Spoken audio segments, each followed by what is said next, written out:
diálogo aqui no nosso território. Quero agradecer também todos os representantes que vão conversar um pouquinho, apresentando todos os nossos servidores aqui da DJP. Nós vamos fazer 3 blocos, tá? Os 2 primeiros têm 4 falas, e aí o secretário comenta, e o último com 2 falas.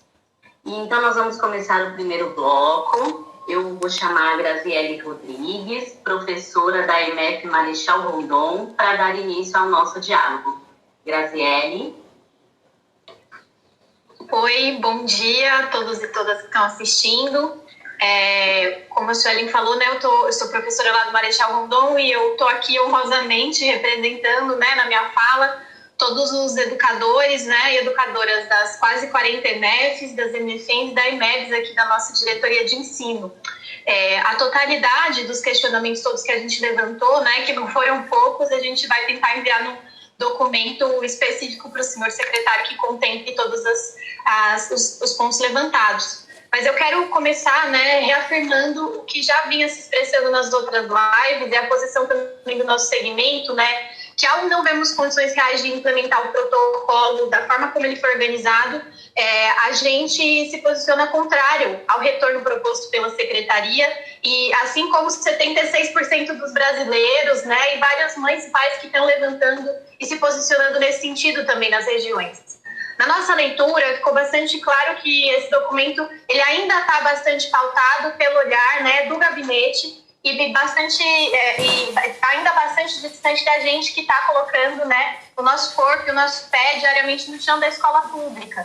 Então, para nós, secretário, essa decisão do retorno, né, ela ainda é bastante prematura e ela parece acompanhar uma demanda que é do mercado, uma demanda que é dos patrões, quando, na verdade, a nossa rede, ela atende majoritariamente os filhos dos trabalhadores, né? Esses trabalhadores que a gente sabe que não tiveram direito à quarentena, que estão tendo muita dificuldade de acessar o auxílio, né? E não estão tendo quase nenhuma condição real de permanecer em isolamento.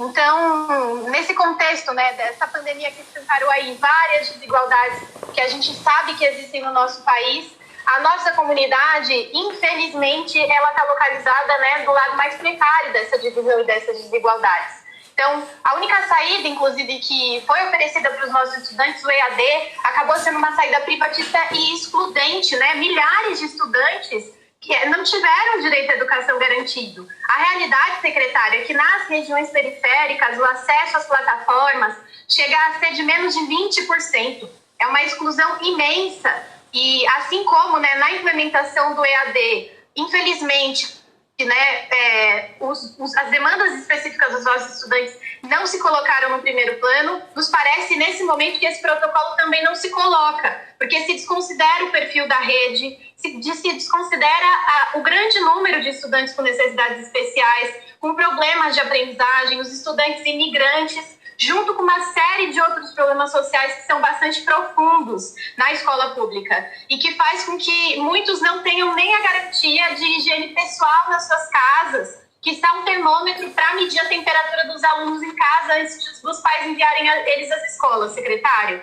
E nesse contexto também, né, em que o mundo está sendo atravessado por essa pandemia, as nossas angústias atravessam a preocupação do que a gente está vendo no nosso país de uma normalização das mortes. O Brasil é um dos países no mundo, segundo no mundo, com mais mortes até agora. Já passamos de 74 mil, com mais quase 2 milhões de contaminados, né? Isso sem contar o grande número de subnotificações. Segundo o IBGE hoje, né, tem 1,2 milhões de trabalhadores que perderam sua renda durante a pandemia. Sabe quando você passa na frente da Caixa Econômica e vê uma fila imensa de pessoas? Infelizmente, esses são os pais dos estudantes da nossa rede. E, secretário, também, segundo as pesquisas, o risco de morte pela Covid ele é de 62% maior entre os negros em comparação aos brancos. Eu também queria perguntar para todo mundo, para o senhor, quem vocês acham que são as trabalhadoras terceirizadas da limpeza e da cozinha das nossas escolas? Elas são essas mulheres negras, que são mães, que são da periferia, infelizmente foram as primeiras a ser demitidas no começo dessa pandemia e agora terão que retornar, né, um salário igualmente insuficiente, trabalhando mais do que nunca segundo esse protocolo, expondo a vida delas e das famílias delas diariamente, sendo que elas estão numa condição de maior vulnerabilidade. Só quem está no chão da escola, secretário, sabe que parece como uma piada de mau gosto ao ler esse protocolo, ver um item dizendo, como por exemplo, que os panos de chão vão ser passados a ferro um a um depois de lavados. Quando a gente sabe que, na realidade, a maioria das escolas não tem lavanderia, não tem máquina de lavar, muito menos ferro quente. Esses panos, eles são lavados à mão e são por as mãos negras dessas mulheres que a gente sabe que serão as mais expostas nesse retorno, podendo também virar estatística. Eu sei que meu tempo já está acabando, mas eu queria pedir licença só para concluir.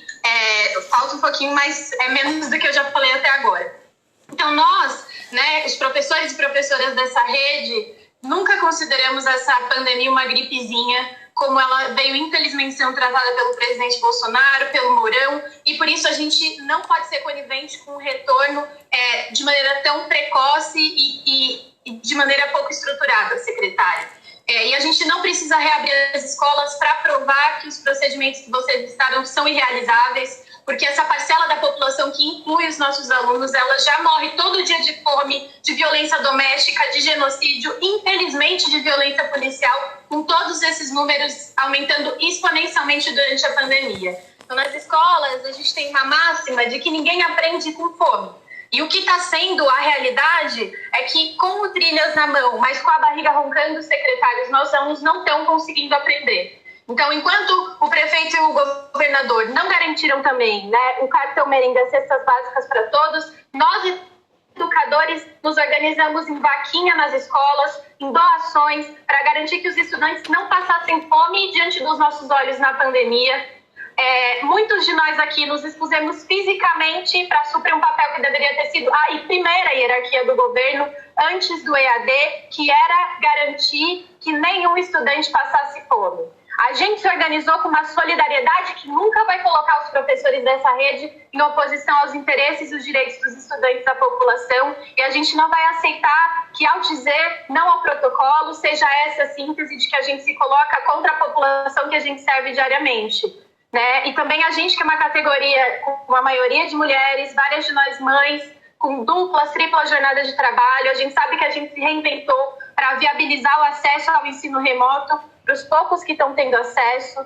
A gente não é preguiçoso, como o governador disse que os professores eram em fevereiro. A gente trabalhou e vem trabalhando todos esses dias em luto diante das mortes dos nossos familiares, das familiares dos nossos estudantes, dos nossos colegas de rede, secretário, gestores e ATS que já faleceram devido à exposição porque não tiveram a quarentena, e vários deles que estão trabalhando até hoje com EPIs que infelizmente não chegaram. A gente não queria que fosse assim, né? E que também não tiveram acesso nem aos testes nas escolas quando tiveram casos de contaminação. Estou concluindo. Então, esses estudantes, eles têm sim o direito à educação, a gente defende esse direito prioritariamente, mas a gente sabe que antes eles têm também direito à vida, né? E assim como nós, trabalhadores do chão da escola, né, não nos furtamos do nosso compromisso com a população, e também por isso a gente se posiciona não só pelo não retorno às aulas, mas a gente se posiciona por reais condições que não sejam demagógicas, como as que vem fazendo os governos, o do Covas, o do Dória, o do Bolsonaro. A gente defende também que todos os trabalhadores tenham direito a permanecer em isolamento, esse direito que a gente teve e que deveria ter sido estendido para o conjunto dos trabalhadores e para as famílias dos nossos estudantes. A gente defende a garantia de alimentação sem exceção e de um auxílio que, de fato, garanta o que uma família precisa para sustentar seus filhos. A gente defende EPIs que faltaram, infelizmente, até para os hospitais e os testes para todos. A gente acha que tudo isso são pontos essenciais para que a gente possa discutir um retorno racional e para que as escolas não tenham que ser fechadas uma semana depois de abertas, como foi na França, como foi na Coreia. E a escola, secretária, a gente sabe a importância dela para a população. Então, quando reaberta, ela tem que ser considerada um serviço essencial. Mas até que a gente tenha a condição de cumprir esse papel, é preciso debater de verdade todos os critérios para a reabertura e dar condições para que o protocolo não seja irrealizável, né? E parecer naturalizar as mortes da população, que a gente está vendo, infelizmente, que é um discurso que está sendo em todo o país. E é porque a gente tem esse compromisso com a população, para quem a gente serve, que a gente não vai aceitar isso da forma como está sendo colocado nesse momento. E não vai aceitar que transformem as nossas escolas num depósito de criança, passando por cima dos princípios pedagógicos da nossa rede, para viabilizar que os pais deles sejam explorados, expostos à pandemia, para responder a essa demanda do mercado. Então, para concluir mesmo, a nossa proposta, secretário, é que a SME reconheça essa organização democrática e ampla que a gente está fazendo nas regiões, entre as comunidades escolares e que tem, né, baseado as posições que todos estamos trazendo para essas lives, e que a comunidade escolar, junto com os trabalhadores da educação, inclusive as trabalhadoras terceirizadas que vão ter que ser a linha de frente disso tudo, junto aos trabalhadores da saúde, os psicólogos, que a gente possa conjuntamente se debruçar através de uma comissão que seja deliberativa sobre a criação de um protocolo que responda a todas essas angústias que a gente está colocando aqui e que olhe para a escola pública como ela é e que subordine o nosso retorno à implementação de todas essas condições a partir, né, do olhar de nós que vamos ter que nos colocar na linha de frente para garantir à população os direitos dela, inclusive da educação. Então, qualquer coisa para nós, secretário, diferente disso, hoje ela significa dar continuidade aos ataques que a gente já vem sofrendo enquanto categoria, vários inclusive por parte do PSDB, que vem precarizando sim o nosso trabalho e por consequência os serviços públicos, e não é isso que a população merece, muito menos num contexto de pandemia. Então eu agradeço também imensamente a confiança dos meus colegas que confiaram a mim esse espaço para representá-los e obrigada. Eu vou passar agora a fala para